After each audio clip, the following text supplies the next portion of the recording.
kan menyebut konsumen. Kalau yang menyebut kata buyer berarti broker ondel A1 gitu ya.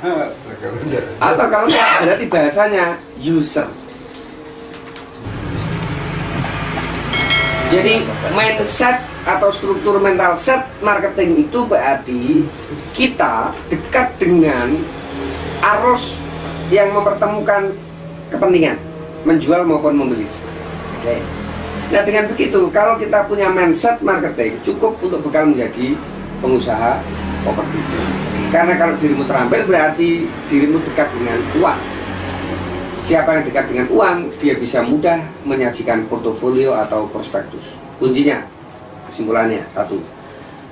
Nah mindset marketing itu ternyata bukan ngurusi soal jual menjual, karena ternyata produk itu punya dimensi macam-macam, atau bahkan marketing itu punya dimensi macam-macam. Punya dimensi produk, punya dimensi legal, punya dimensi konstruksi, punya dimensi keuangan. Ya, contoh tadi kalau marketing dikatakan menetapkan target sebagai satu komponen, SDM, anggaran, program, kemudian target. Menetapkan target itu ternyata pakai forecast keuangan dalam analisa kelayakan. Ngurusi analisa kelayakan ketika kita menguji target itu ternyata sahih apa tidaknya, otentik atau tidaknya, verifikatif atau tidaknya, reliable atau tidaknya satu dokumen itu. Ternyata ada komponen-komponen yang isinya sekurang lebih 11 sheet. Ada RAP-nya, ada forecast keuangannya, ada pembanding penjualan dan cash out-nya, ada analisa coupling-nya, macam-macam tadi itu. Berarti kan marketing harus belajar itu.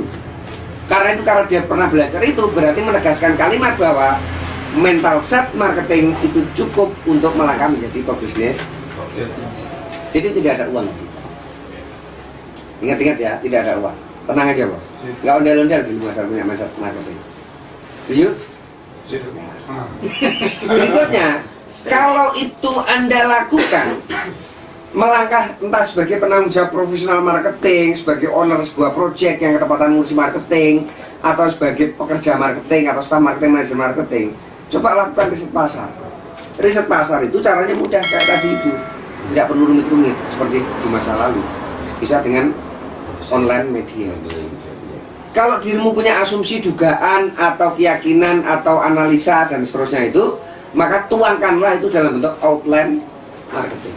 Apa yang akan dikerjakan mengenai 4 aspek program SDM, target dan anggaran itu dalam 1 tahun fiskal, dalam 1 usia proyek.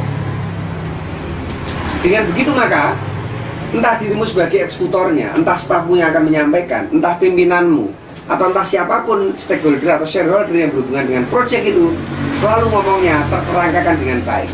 Bicara soal keunggulan kompetitif. Kalau keunggulan kompetitif itu nggak mungkin kita presentasikan, karena via phone misalnya dalam waktu hanya 48 detik atau 51 detik gitu kan, maka kita cukup ngomong selling point-nya. Selling point berarti ringkasan dari keunggulan kompetitif. Keunggulan kompetitif berarti klasifikasi dari semua yang berhubungan dengan proyek tersebut. Itulah fungsinya outline marketing. Gitu. Nah, kalau outline marketingnya sudah ada, tentu saja kita harus punya satu pemahaman tentang marketing pada level praktikalnya, yang ternyata berkaitan dengan lebih banyak karena faktor orang ya. Katakanlah di situ terjadi gap antara kemampuan tim marketing dengan tanggung jawabnya, atau dengan job spesifikasinya atau job kualifikasinya, maka landasan etik untuk mengubah perilaku marketing itu juga harus dipahami dengan baik.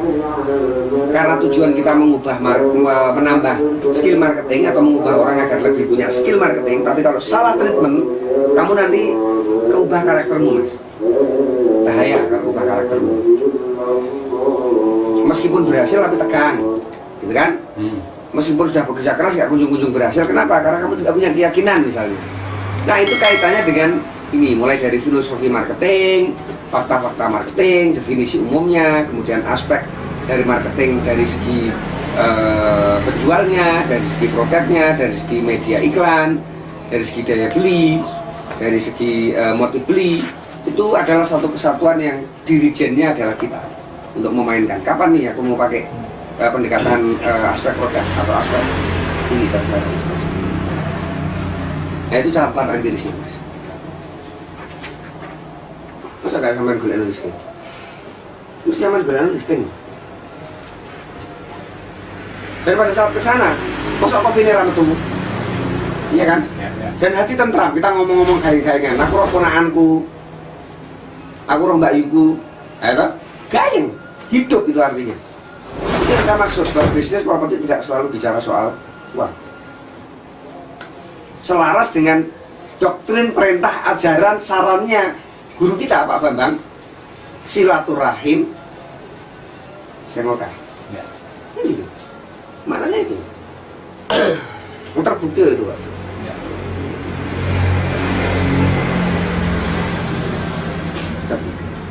Properti itu dia 70 broker Pak. Sebulan nggak kurang dari 40 miliar. Masa ada itu LG ke 40 miliar, untuk 4 miliar aja dia mencapai enggak ada apa-apa. Nah kalau saya tanya itu, sampai duit mas? Relasi sosial duit ya? Bisa tau berarti? Jadi bisnis properti kan? Nah iya mas, itu jawabannya duit ya om? Relasi sosial oke terbanget tau? Banyak insya Allah. Kalah om, manfaatkan itu. Gak ada bicara uang. Nah, di duit malah nggak apa itu cepat. Cepat. Saya kira cukup sesi kita untuk yang kali ini. Ada pertanyaan lagi? Mungkin ada ya kelas maju. Mungkin disampaikan kapan-kapan. Apanya? Kelas. Kelas maksudnya? Kalau tempat untuk kita bisa suatu ini. Oh monggo kalau itu kapan saja.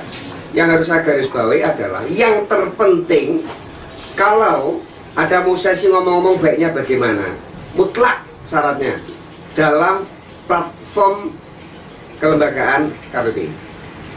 Saya mau ngurusin dalam platform kelembagaan KPPI. Yang diskusi tadi jadi Pak ya, habisnya. Ya, itu ya. Yang kapan? Dalam platform KPPI. Yang kedua, kalau memang itu mau dilakukan, mari kita berhitung bisnis loh ya. Jangan kita bicara soal pelatihan. Kalau pelatihan nanti dulu-duluan yang bosen. Saya paling ngajarnya bosen orang di DW kok. Tidak akan ada duitnya juga nanti. Jadi kita ngomongnya bisnis. Kalau bisnis itu satu paket sekali lagi dengan kompatibel tujuan KPPI. Jadi mau bentuk 3 kelompok, 4 kelompok, yang satu kelompok mau milih broker, yang satu kelompok mau milih developer, yang satu kelompok mau milih trading aset dan sebagainya boleh. Tapi syaratnya itu. Kalau itu terjadi, saya akan bertanggungjawabkan apa yang saya sampaikan di masjid siang hari. Kalau kira duit 700 juta dalam 1 tahun, tulis on KR. Tapi kalau itu nggak ada ya jangan kamu tulis di KR dong. Kamu nggak minta sesuatu yang serius kok. Ya gitu. Jadi under payungnya KPPI boleh. Ayo kita tempatin kantor Monjali. Mari kita hitung. Boleh. Gitu loh. Tempati pateni om.